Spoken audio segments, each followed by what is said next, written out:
بسم اللہ الرحمن الرحیم۔ سلام ہو ان پر جو اپنے پروردگار کی طرف سے ہدایت پر ہیں اور ہدایت کی پیروی کرتے ہیں۔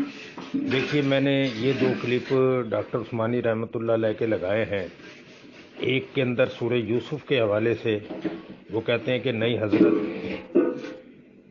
جن کا ایمان ٹھیک نہیں ہوتا وہ ایسے تفسیر کرتے ہیں، اور دوسرا کلپ دیکھیے کہ اس کو کہتے ہیں موحد عالم دین، جو شرک سے اتنی سخت نفرت کرتا تھا کہ اس نے کہا کہ جھنڈے کے سامنے جھکنا، کراٹے ماسٹر کے سامنے، عموماً آپ دیکھتے ہوں گے کہ کراٹے والے جو نا تھوڑی سی کمر جھکاتے ہیں ایک دوسرے کے سامنے، اور زندہ یا مردہ پیر کے آگے جھکنا، یا عید بقرہ عید پہ جو فرما بردار اولاد ہوتی ہے وہ آگے ماں باپ کے پیر پکڑتی ہے، تو وہ کہتے ہیں کہ یہ اللہ کے غضب کو بھڑکانا ہے، یہ شرک ہے، اللہ کے غضب کو بھڑکانا ہے۔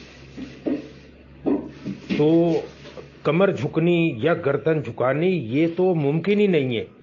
آپ دیکھیے کہ 100 نمبر آیت جو ہے سورہ یوسف کی، خروا لہو سجدا، کہ وہ سب کے سب ہتھیلیاں، گھٹنا، ماتھا سب کچھ ٹکا کر سجدے میں گر گئے۔ یہ اس کی آیت کی نہ تو ترجمہ ہوتا ہے اور نہ تشریح ہوتی ہے کہ وہ اس کے سامنے کھڑے بیٹھے تعظیماً گردن کو جھکا لینا، یہ ہوتا ہی نہیں ہے۔ یہ خود ساختہ جو بھی یہ تفسیر یا تشریح کرے گا اس کا ایمان خراب ہے، اس کے عقیدے میں خرابی ہے، اس کے ذہن میں خرابی ہے، کیونکہ یہ ممکن ہی نہیں ہے۔ اور پھر یہ آیت بالکل واضح آیت ہے کہ خروا لہو سجدا، کہ وہ سب کے سب اس کے لیے سجدے میں گر گئے۔ آپ بتائیے کہ اس کا یہ ترجمہ، یہ تفسیر کیسے ہو سکتی ہے کہ کھڑے بیٹھے کسی کے سامنے تعظیماً ذرا سی گردن کو یا کمر کو جھکا لینا؟ جو بھی یہ تفسیر کرے گا اس کے اندر ٹیڑھ ہے، خرابی ہے، بیماری ہے، نفاق ہے، کفر و شرک کا مرض ہے، اس کے اندر جراثیم ہے، اور وہ جراثیم اس کا مر نہیں رہا۔ آپ دیکھیے کہ وہاں پر بھی سورہ مریم میں بھی یہی الفاظ ہے، خرو کے آتے ہیں کہ وہ سجدے میں گر جاتے ہیں۔ تو آپ اندازہ لگائیے کہ کوئی اس کی یہ تفسیر کرے، اور وہ موحد عالم دین جو جس نے اس بات کے لیے، کیونکہ وہ عالم تھا، ڈگری لی، سند لی کہ یہ نہ تو میری بات سنیں گے اور نہ یہ آواز اوپر تک جائے گی، اس نے صرف اس کے خاطر جو ہے نا یہ سند اور ڈگری لی تاکہ لوگوں کو پتہ لگے کہ یہ سند یافتہ ہے، اور پھر حدیث کا علم سیکھا اس نے۔ پھر دیکھیے امام بخاری رحمۃ اللہ علیہ صحیح بخاری جلد 2 کے اندر سورہ یوسف کے حوالے سے یوسف علیہ السلام کے خواب کی تعبیر کے اندر یوسف علیہ السلام کے خواب کو لے کر آئے ہیں، اور انہوں نے 4 نمبر، 5 نمبر اور 6 نمبر آیت کوٹ کیے۔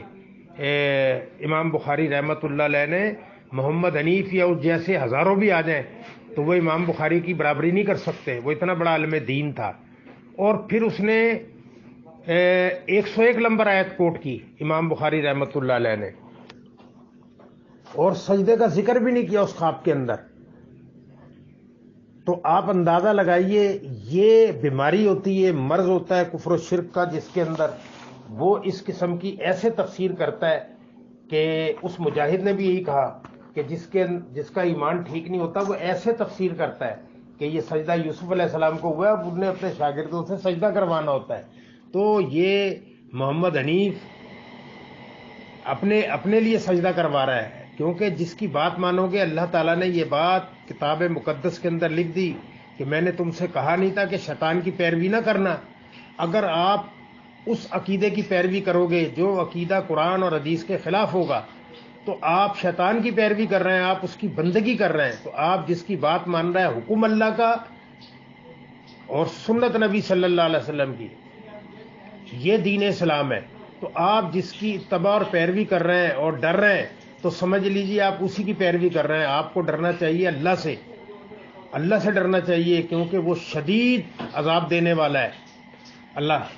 تو اللہ کو چھوڑ کر ایسوں کی تم بات مان رہے ہو جو زمین اور آسمان کے اندر ذرے کا بھی اختیار نہیں رکھتے۔ کیا محمد حنیف بچا لے گا آپ لوگوں کو؟ جبکہ واضح اس جماعت کا کبھی بھی عقیدہ نہیں رہا کہ سجدہ یوسف علیہ السلام کو ہوا ہے، اور جو انہوں نے 17 نمبر میں تفسیر کی تھی وہ بھی باطل تفسیر تھی، کیونکہ وہ شجرکاری تھی، اس باطل عقیدے کی شجرکاری کی گئی تھی۔ اور دیکھیے وہ محمدی گل کیسی تقریریں کرتا تھا کہ سکوت طاری کر دیا کرتا تھا، لیکن عقیدے کی خرابی کے اندر مرا وہ بھی ہے۔ اس نے کتاب لکھی اور کتاب پھر وہ غائب کروا دی، کتاب اپنے بیٹے کے نام سے، جدون اس کا بیٹا ہے، اس کے نام سے وہ کتاب اس نے لکھی۔ اس کے اندر بھی اس نے یہی ثابت کیا کہ یوسف علیہ السلام کو سجدہ ہوا ہے، صرف عمارت کی لالچ کے اندر، نہ عمارت ملی اور نہ ہی آخرت بدلی۔ ساری تقریریں سب کچھ، جبکہ وہ ڈاکٹر عثمانی رحمۃ اللہ علیہ کے ساتھ تقریریں کرتا رہا، سارا کچھ جانتا تھا۔ تو میرے بھائیو، اپنے ایمان کو بچاؤ، اور مرنے کے بعد وہاں سے واپسی نہیں ہے، یہ ذہن سے فطور نکال دینا کہ وہاں ہم یہ کہہ دیں گے، یہ کہہ دیں گے۔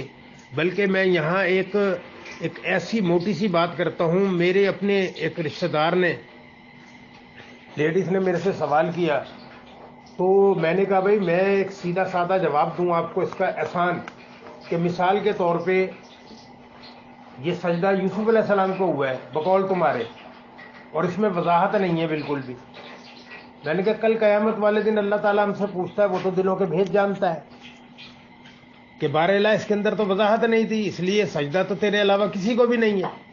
یہ میں نے اس کو کہا کہ یہ موٹا سا جواب دیتا ہوں۔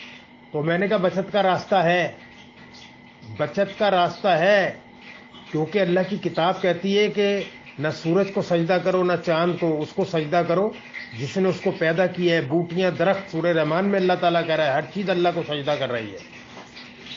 تو یہ ساری باتیں اس کے سامنے، اور اگر یہ سجدہ اللہ کو ہوا اور یوسف علیہ السلام کو نہیں ہوتا تمہارا کیا بنے گا؟ اس نے کہا جہنم۔ تو میں نے کہا بھائی خود فیصلہ کر لو، کیونکہ یہ تو شرک ہے، اللہ کے حقوق کے اندر ڈاکہ ڈالنا ہے۔ تو میرے بھائیوں، اپنے ایمان کو بچاؤ، اہل حدیثوں کے نقش قدم پر نہ چلو۔ اس نے جماعت تبلیغی جماعت بنا دی ہے۔ اللہ تعالیٰ اس کے شر سے اپنی پناہ میں رکھے، آمین یا رب العالمین۔